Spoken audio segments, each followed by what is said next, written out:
فضل الرحمان اور جتنی بھی دینی جماعتیں ہیں وہ اللہ کی باتیں کرتے ہیں اور جو ہے اس کے علاوہ وہ علماء کرام کے سربراہ بھی ہیں، اور تو اس دفعہ جو ہے جتنی بھی مذہبی جماعتیں ہیں ان کو بھی جو ہے ووٹ اتنا نہیں ملا، تو اس کی وجہ آپ دھاندلی سمجھتے ہیں یا اللہ پاک کی طرف سے ان پر ناراضگی سمجھتے ہیں؟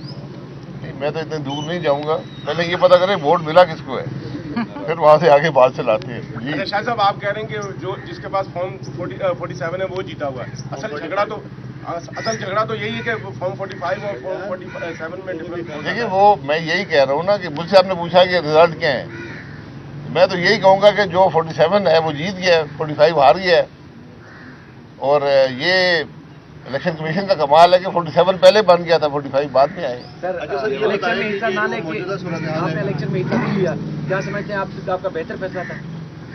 لوگ تو کہہ رہے ہیں کہ بہتر تھا، جو دوست ہیں وہ کہتے ہیں جی، میں تو اللہ کا شکر ادا کرتا ہوں کہ اس خرابی میں حصہ لینے سے بچ گیا۔ آپ سے سر اگر رابطہ کیا جائے آپ کیا کریں گے؟ جی ان سب کو میں نے پہلے مبارکباد دے دی تھی کہ آپ الیکشن جیت چکے ہیں۔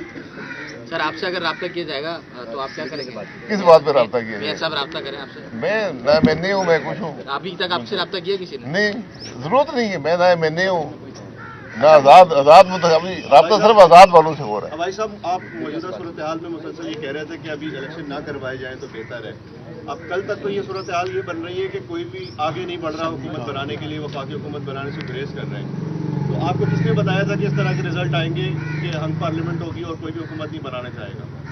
دیکھیں میں نے کبھی نہیں کہا کہ الیکشن مت کروائیں، میں ہمیشہ ہی کہتا ہوں کہ الیکشن وقت پہ ہونے چاہیے، لیکن میں ضرور یہ کہتا رہا کہ الیکشن اگر آپ نے بغیر آگے کے راستے کا تعین کیے الیکشن کرائے وہ کچھ نہیں دیں گے، انتشار دیں گے، اور کم از کم وہ بات جو ہے وہ حقیقت ثابت ہوئی ہے کہ آج جو الیکشن ہے وہ کوئی رزلٹ نہیں دے پائے اور نہ ہی آگے کچھ مسائل کا حل دے پائیں گے، اس لیے آج ملک مشکل میں ہے۔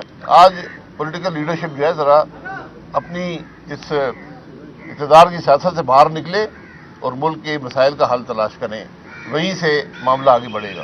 خیر صاحب ابھی تک آپ مسلم لیگ نون میں ہیں، تو کیا مسلم لیگ نون کی جو اس الیکشن میں پرفارمنس ہے اس سے آپ مطمئن ہیں؟ وہ بہتر ہو سکتا تھا یا کچھ؟ میرے بھائی میں نے پہلی دفعہ الیکشن میں حصہ نہیں لیا نہ ووٹ دیا، کیونکہ میں ان الیکشنز کو ملک میں بے پناہ خرابی کا سبب سمجھتا ہوں۔ آپ نے دیکھ لیا کیا ہوا ہے اور آگے کیا ہوگا، یہ ملک کے معاملات کو حل یہاں سے نہیں کر پائیں گے۔ آج میں پھر کہوں گا کہ اس ملک کی پولیٹیکل لیڈرشپ جو ہے وہ اپنے اقتدار کے معاملات سے باہر نکلے اور ملک کے مسائل کی بات کریں۔ سر جو چیز آپ فیل کرتے ہیں دوسرے بھی یقیناً فیل کرتے ہوں گے، تو بہتر کیا حل ہو سکتا ہے یہ ساری صورتحال میں؟ بہتر حل دیکھیں، اس کے علاوہ اور کوئی حل نہیں ہے، اقتدار کو ایک طرف کر دیں۔ آج کوئی بھی اقتدار کا مستحق نہیں ہے اور سب جانتے ہیں، اپنا ضمیر ٹٹولیں، آپ کو نظر آئے گا کہ آپ کہاں پر کھڑے ہیں۔ تو آج مسئلہ ملک کا ہے، ملک کے مسائل کی بات کریں۔ پوری الیکشن کیمپین میں ملک کے مسائل کی بات ہوئی ہے، عوام کی تکلیف کی بات ہوئی ہے، ملک کے مسائل کے حل کی بات ہوئی ہے۔ یہ ایک ناکام الیکشن ہے۔ شاہ صاحب جس طرح آپ بات کر رہے ہیں ملکی مفاد کے حوالے سے، دوسرے سیاستدان بھی، ہر سیاستدان جو پارٹی کا سربراہ ہے وہ اسی طرح بات کرتا ہے، لیکن ساتھ دوسرے کے ساتھ بیٹھنا نہیں چاہتا، تو اس کو بٹھایا گا کون؟ کیسے بیٹھیں گے؟ پھر ملک کے بارے میں سوچا نہیں، میں نے تو ایسا نہیں سنا، میں نے تو کوئی نہیں ایسی بات دیکھی ہے۔ یا تو ہر آدمی اقتدار کی بات کر رہا ہے کہ مجھے اقتدار دے دے سب ٹھیک ہو جائے گا۔ اقتدار نہ کسی کو ملنا ہے نہ ان سے مسائل حل ہونے ہیں۔ سر نہیں، 3-4 دن سے کچھ پوزیشن تبدیل ہوئی ہے، ساری جماعتیں جو لینا چاہتی تھی اقتدار 47 کے بعد اب وہ میرے خیال میں پیچھے ہٹ رہی ہیں، پی ٹی آئی بھی، جی، نون لیگ بھی۔ تو یہ بھی انوکھی بات ہے کہ ملک میں کوئی بھی اقتدار میں آنے کی اب اپنے آپ کو لائق نہیں سمجھتا۔ تو کون بنتا ہوا نظر آ رہا ہے سر وزیر اعظم؟ حکومت کس کی بن رہی ہے؟ میں اب کیا کہہ سکتا ہوں، سر ویسے جو زیادہ کمپرومائز کرے گا وہ بن جائے گا۔ کاکڑ صاحب کی حکومت چلتی رہنی چاہیے جی، اس لحاظ سے تو کاکڑ صاحب کی کاکڑ صاحب تو آج تک تو کامیاب ہے، پہلی ہی ٹائم گورنمنٹ وزیر اعظم بننے جا رہے ہیں عمر ایوب، تو آپ کیا سمجھتے ہو کامیاب وزیر اعظم ہوگا عمر ایوب؟ پہلے بنائے تو پھر بتائیں گے کون کامیاب ہوگا نہیں زیادہ ہوگا۔ کمپرومائز کون ہے؟